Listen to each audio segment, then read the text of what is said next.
Bonjour tout le monde. Aujourd'hui, mon cours ça va porter sur la linéarisation des systèmes non linéaires, qui est un problème super classique. Alors avant d'attaquer le calcul, je vais déjà définir c'est quoi un système linéaire. Alors un système est dit linéaire, c'est décrit par une équation différentielle à coefficient constant.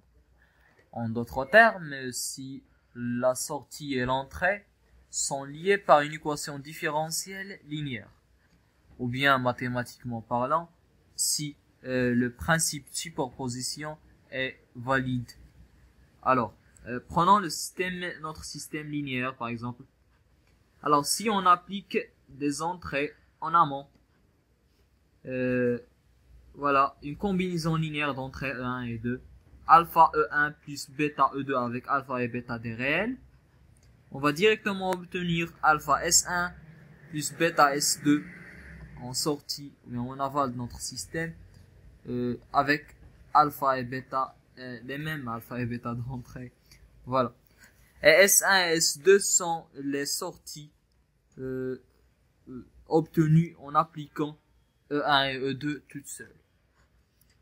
Alors, prenons la loi de comportement d'un système non linéaire. Alors, si on prend la sortie en fonction d'entrée d'un système non linéaire, notre système va se comporter de telle façon qu'on aura une courbe quelconque. Voilà. Par exemple, cette courbe-là. Voilà. Nous, ce qu'on va faire, on va chercher un point qui est dit point de fonctionnement, ou bien M, un point de fonctionnement M, de coordonnées x0, y0.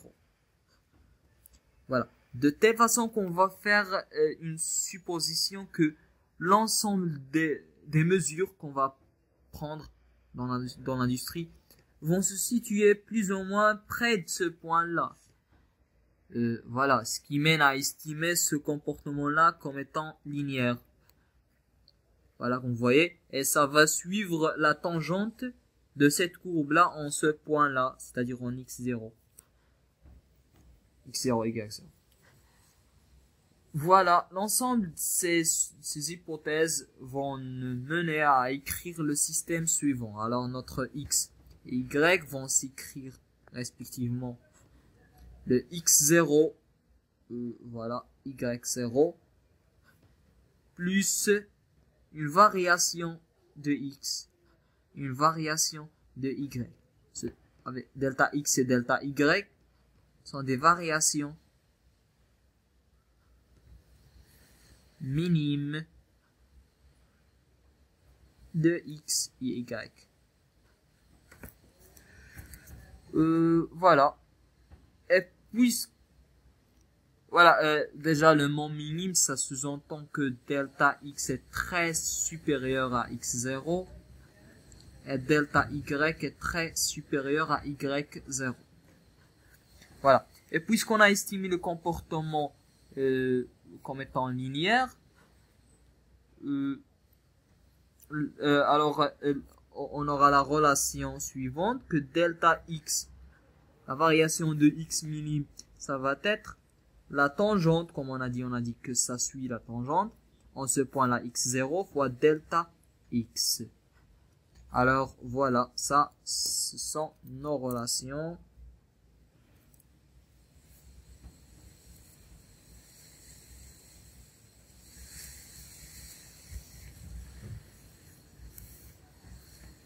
Voilà.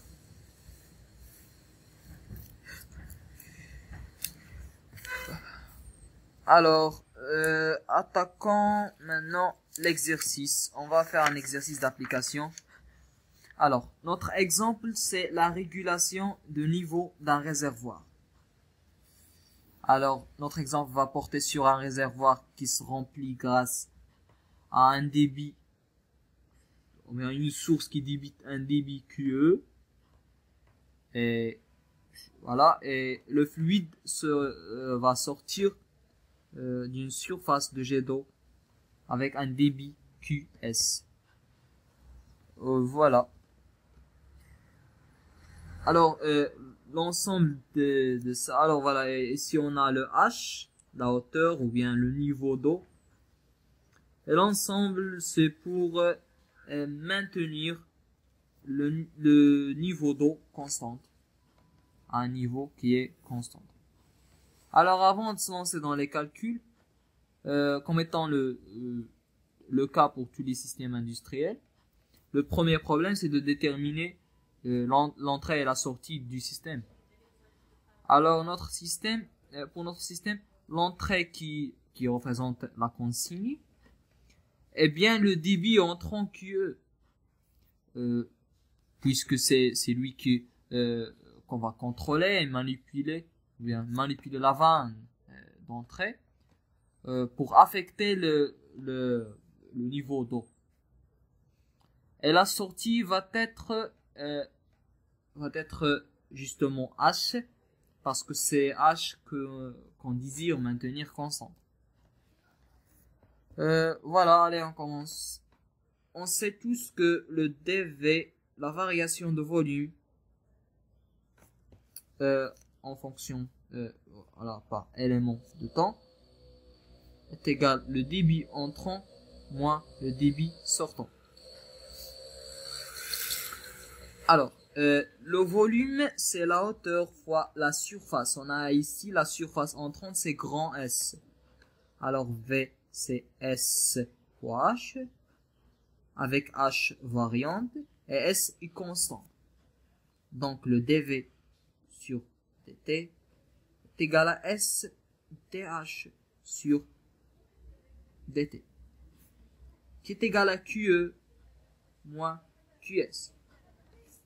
Alors, QS, c'est quoi? C'est le débit sortant, qui est égal à la vitesse de sortie fois la surface sortie qui est petit s. Mais c'est quoi Vs?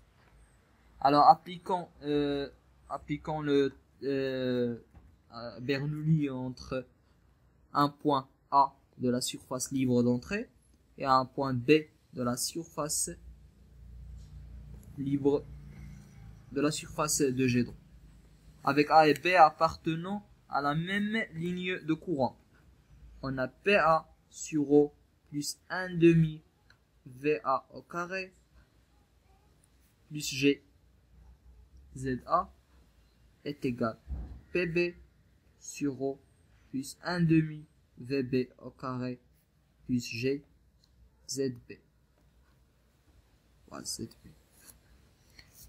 Alors voilà, on a P en A, c'est P atmosphérique, qui est égal également à PB, c'est P atmosphérique. Alors on suppose que V en A, c'est presque nul.